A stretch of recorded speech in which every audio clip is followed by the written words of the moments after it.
Oh, that was me burping. That's gross. Sorry to start it like that, but I'm going to keep going. I think I'm going to call this video something like Black Coons and Self-Hating Jews. I think that will get people's attention and they'll click on it. I don't know if the algorithm will like that too much, but I guess I'll find out.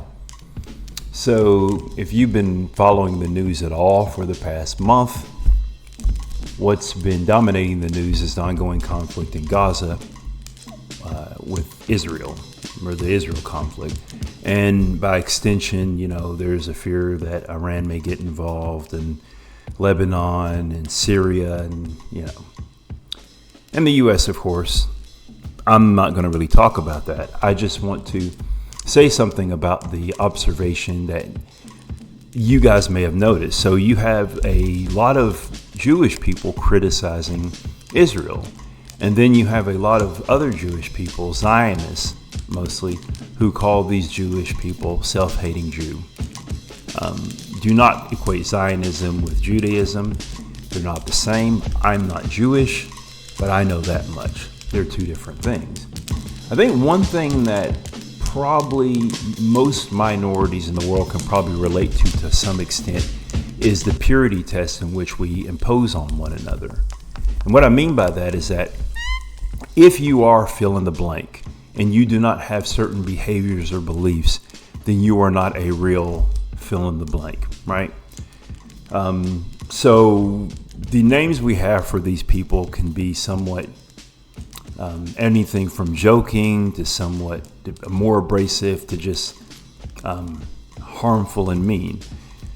For Black Americans, I guess I'll say ethnic group because Black is a race, but I do think of African Americans, those who are descendants of the slaves in the United States. I think of us as an ethnic group. One of the worst things you can be called is Uncle Tom or a coon. And it seems that this label of self-hating Jew is kind of along the same lines with that. Now, I think with Jewish people, or specifically Zionists, I think it's very important for them anyway, to demonize those other fellow Jews who are against Israel, because ultimately, and this is not a controversial, I guess some people think it's controversial, but it's the truth. Israel is kind of a colonial settler project. It is.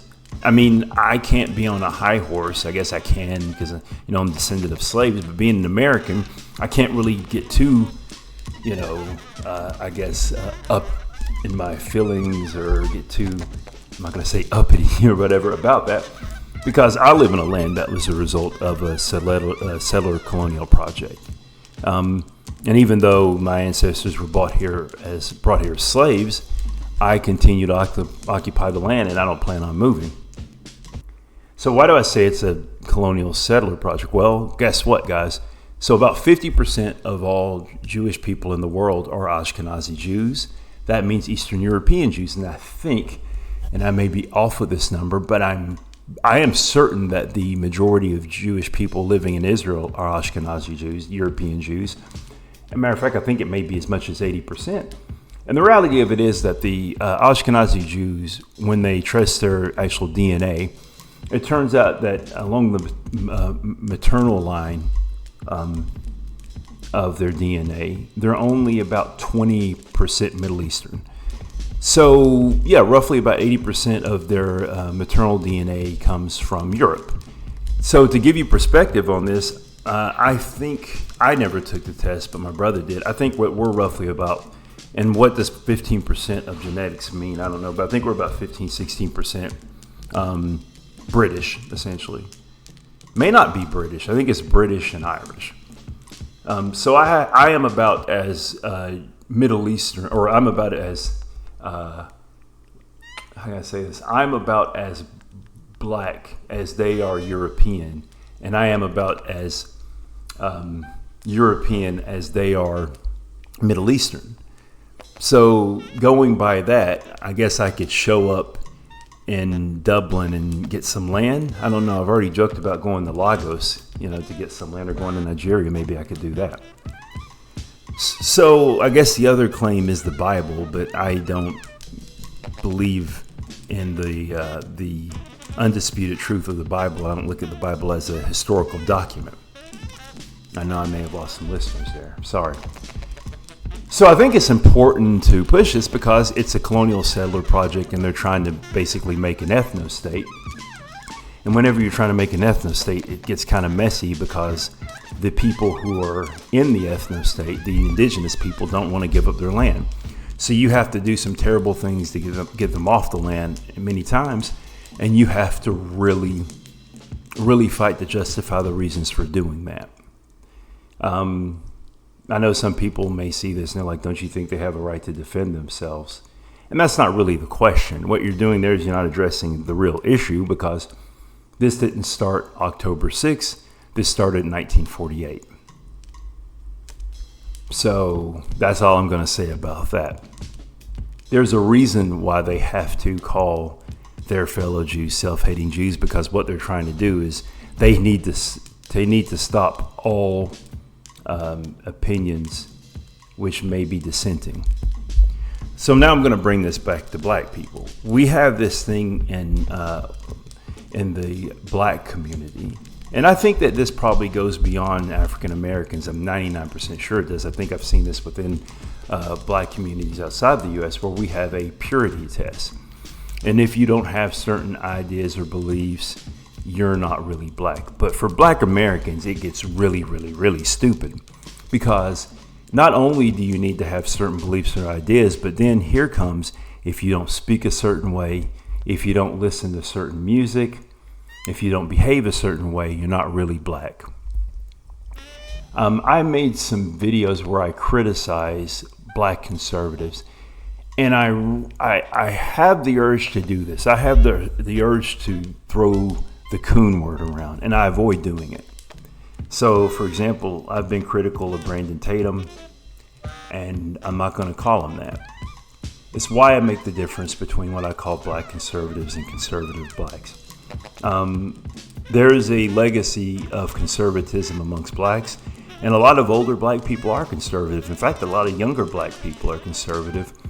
The only reason they don't vote Republican is because, the Republican Party works off of racial division and racial fears. And anyone who says, well, no, they don't.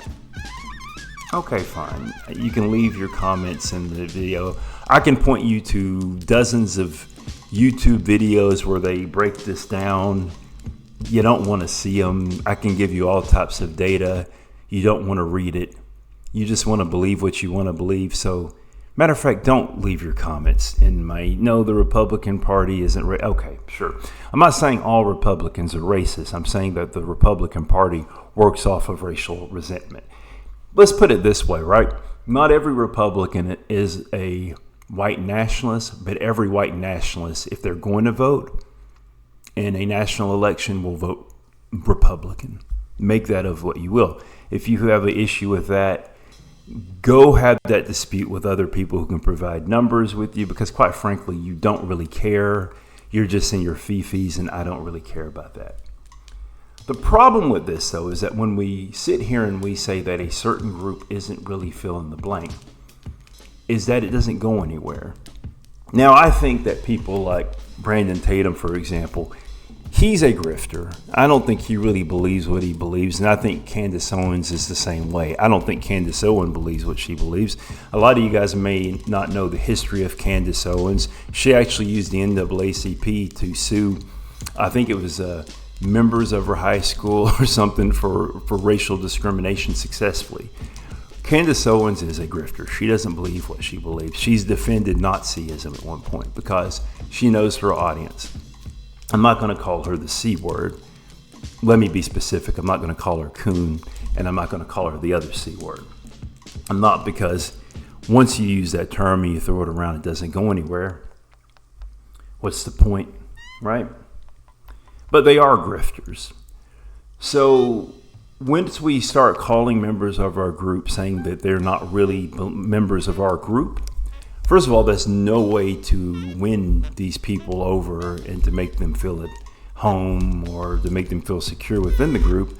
But it doesn't really, what we end up doing is we may have some actual criticism that comes from these dissenting voices, if they are actually legit. Now, I think more times than not, when you have your Candace Owens and your Officer Tatum, the actual message they have, it's not really a legit argument or discussion coming from a place of an honest opinion. Simple example is like with this video where we talked about how rap music is bad. There's an interview we did actually where he says, rap music's bad, and then someone says, well, you really can't say that about all rap music because you can find dozens and dozens of rappers that are positive rappers, like a lot of rappers that are positive rappers, and he doesn't actually address that statement because that's not the point. That's not part of the grifting message. He did a video, or he's made in several videos where he's in support of Israel, but then he'll, in the same sentence, say that Israel belongs to the Jewish people because of 2,000 years ago. But then he'll, in the same sentence, or at least the very next sentence, say, for indigenous people who lived here, they're not getting their land back, so piss off. Right? That's not really coming from an honest position. That's why I call him a grifter. But if you do have people who have actual criticism, from a place of love, then we need to listen to them and not just say they're not real, fill in the blank. And I think what's happening, no, I don't think what's happening, I know what's happening in the case of Israel is that you have people who are criticizing Israel because Israel, they recognize Israel is a settler colony.